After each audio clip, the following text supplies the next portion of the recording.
Chapter 37. The Reaper Whose Name is Death. Matthew, Matthew, what is the matter? Matthew, are you sick? It was Marilla who spoke, alarm in every jerky word. Anne came through the hall, her hands full of white narcissus. It was long before Anne could love the sight or odor of white narcissus again, in time to hear her and to see Matthew standing in the porch doorway, a folded paper in his hand, and his face strangely drawn and gray. Anne dropped her flowers and sprang across the kitchen to him. At the same moment as Marilla. They were both too late before they could reach him. Matthew had fallen across the threshold. He's fainted, gasped Marilla. Anne, run for Martin quick, quick. He's at the barn. Martin, the hired man, who had just driven home from the post office, started at once for the doctor, calling at Orchard Slope on his way to send Mr. and Mrs. Barry over. Mrs. Lynde, who was there on an errand, came too. They found Anne and Marilla distractedly trying to restore Matthew to consciousness. Mrs. Lynde pushed them gently aside, tried his pulse, and then laid her ear over his heart. She looked at their anxious faces sorrowfully and the tears came into her eyes. "Oh, Marilla," she said gravely. "I don't think we can do anything for him." "Mrs. Lynde, you don't think you can't think Matthew is." Anne could not say the dreadful words. She turned sick and pallid. "Child, yes, I'm afraid of it. Look at his face. When you've seen that look as often as I have you'll know what it means." Anne looked at the still face and there beheld the seal of the great presence. When the doctor came he said that death had been instantaneous, and probably painless, caused in all likelihood by some sudden shock. The secret of the shock was discovered to be in the paper Matthew had held, and which Martin had brought from the office that morning. It contained an account of the failure of the Abbey Bank. The news spread quickly through Avonlea, and all day, friends and neighbors thronged Green Gables, and came and went on errands of kindness for the dead and living.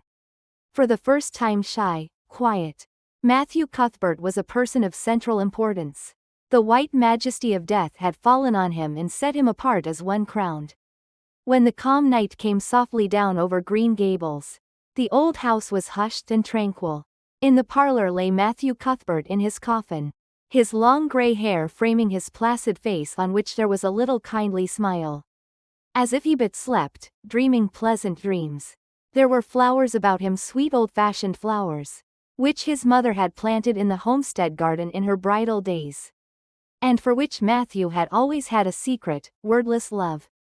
Anne had gathered them and brought them to him, her anguished, tearless eyes burning in her white face. It was the last thing she could do for him. The Barrys and Mrs. Lynde stayed with them that night. Diana, going to the east gable, where Anne was standing at her window, said gently, "Anne dear, would you like to have me sleep with you tonight?" "Thank you, Diana." Anne looked earnestly into her friend's face. "I think you won't misunderstand me when I say that I want to be alone. I'm not afraid. I haven't been alone 1 minute since it happened and I want to be. I want to be quite silent and quiet and try to realize it. I can't realize it. Half the time it seems to me that Matthew can't be dead and the other half it seems as if he must have been dead for a long time. And I've had this horrible dull ache ever since." Diana did not quite understand Marilla's impassioned grief, breaking all the bounds of natural reserve and lifelong habit in its stormy rush. She could comprehend better than Anne's tearless agony. But she went away kindly, leaving Anne alone to keep her first vigil with sorrow. Anne hoped that tears would come in solitude. It seemed to her a terrible thing that she could not shed a tear for Matthew, whom she had loved so much and who had been so kind to her, Matthew, who had walked with her last evening at sunset, and was now lying in the dim room below with that awful peace on his brow. But no tears came at first, even when she knelt by her window in the darkness and prayed, looking up to the stars beyond the hills. No tears, only the same horrible dull ache of misery that kept on aching until she fell asleep, worn out with the day's pain and excitement. In the night she awakened, with the stillness and the darkness about her, and the recollection of the day came over her like a wave of sorrow. She could see Matthew's face smiling at her, as he had smiled when they parted at the gate that last evening. She could hear his voice saying, my girl that I'm proud of." Then the tears came and Anne wept her heart out. Marilla heard her and crept in to comfort her. There, don't cry so, dearie. It can't bring him back. It isn't right to cry so. I knew that today, but I couldn't help it then. He'd always been such a good, kind brother to me, but God knows best. Oh, just let me cry, Marilla, sobbed Anne. The tears don't hurt me like that ache did. Stay here for a little while with me and keep your arm round me so. I couldn't have Diana stay. She's good and kind and sweet, but it's not her sorrow, she's outside of it, and she couldn't come close enough to my heart to help me. It's our sorrow, yours and mine. Oh, Marilla, what will we do without him? We've got each other, Anne. I don't know what I'd do if you weren't here, if you'd never come. Oh, Anne, I know I've been kind of strict and harsh with you. Maybe, but you mustn't think I didn't love you as well as Matthew did, for all that. I want to tell you now when I can. It's never been easy for me to say things out of my heart. But at times like this it's easier. I love you as dear as if you were my own flesh and blood. And you've been my joy and comfort ever since you came to Green Gables. 2 days afterwards they carried Matthew Cuthbert over his homestead threshold, and away from the fields he had tilled and the orchards he had loved and the trees he had planted. And then Avonlea settled back to its usual placidity, and even at Green Gables, affairs slipped into their old groove and work was done, and duties fulfilled with regularity as before, although always with the aching sense of loss in all familiar things. Anne, new to grief, thought it almost sad that it could be so that they could go on in the old way without Matthew. She felt something like shame and remorse when she discovered that the sunrises behind the firs and the pale pink buds opening in the garden gave her the old inrush of gladness when she saw them, that Diana's visits were pleasant to her, and that Diana's merry words and ways moved her to laughter and smiles, that, in brief, the beautiful world of blossom and love and friendship had lost none of its power to please her fancy and thrill her heart, that life still called to her with many insistent voices. It seems like disloyalty to Matthew, somehow, to find pleasure in these things now that he has gone, she said wistfully to Mrs. Allen one evening when they were together in the manse garden. I miss him so much all the time, and yet, Mrs. Allen, the world and life seem very beautiful and interesting to me for all. Today Diana said something funny and I found myself laughing. I thought when it happened I could never laugh again. And it somehow seems as if I oughtn't to. When Matthew was here he liked to hear you laugh, and he liked to know that you found pleasure in the pleasant things around you, said Mrs. Allen gently. He is just away now and he likes to know it just the same. I am sure we should not shut our hearts against the healing influences that nature offers us. But I understand your feeling. I think we all experience the same thing. We resent the thought that anything can please us when someone we love is no longer here to share the pleasure with us. And we almost feel as if we were unfaithful to our sorrow when we find our interest in life returning to us. I was down to the graveyard to plant a rose bush on Matthew's grave this afternoon, said Anne dreamily. I took a slip of the little white Scotch rose bush his mother brought out from Scotland long ago. Matthew always liked those roses the best, they were so small and sweet on their thorny stems. It made me feel glad that I could plant it by his grave, as if I were doing something that must please him in taking it there to be near him. I hope he has roses like them in heaven. Perhaps the souls of all those little white roses that he has loved so many summers were all there to meet him. I must go home now. Marilla is all alone and she gets lonely at twilight. She will be lonelier still, I fear, when you go away again to college, said Mrs. Allen. Anne did not reply. She said good night and went slowly back to Green Gables.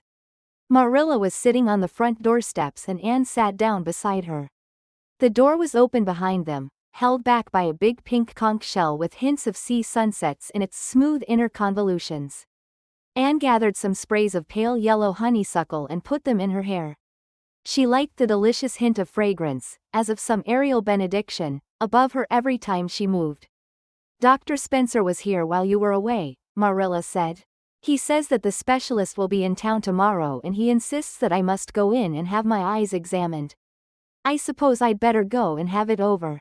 I'll be more than thankful if the man can give me the right kind of glasses to suit my eyes. You won't mind staying here alone while I'm away, will you? Martin will have to drive me in and there's ironing and baking to do. I shall be all right. Diana will come over for company for me.